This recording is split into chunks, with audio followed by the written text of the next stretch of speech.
નમસ્કાર, જય શ્રી કૃષ્ણ. કૃષ્ણ જન્માષ્ટમીની આપ સૌને ખૂબ ખૂબ શુભકામનાઓ. મિત્રો, આપણે જય શ્રી કૃષ્ણ, કૃષ્ણ વંદે જગતગુરુ, શ્રી કૃષ્ણ શરણમ મમ આપણે એમનું રટન કરતા હોઈએ.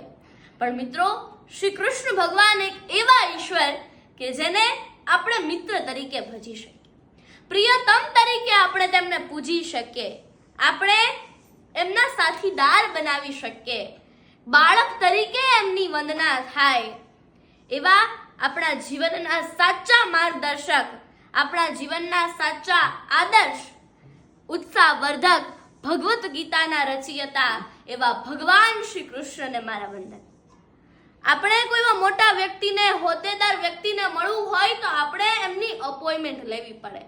પણ શ્રી કૃષ્ણ ભગવાન એક એવા ઈશ્વર કે કોઈ પણ સમયે, ગમે તે સમયે અપોઇન્ટમેન્ટ લીધા વિના પણ મળવા જવામાં કઈ સંકોચ નહીં. જય શ્રી કૃષ્ણ.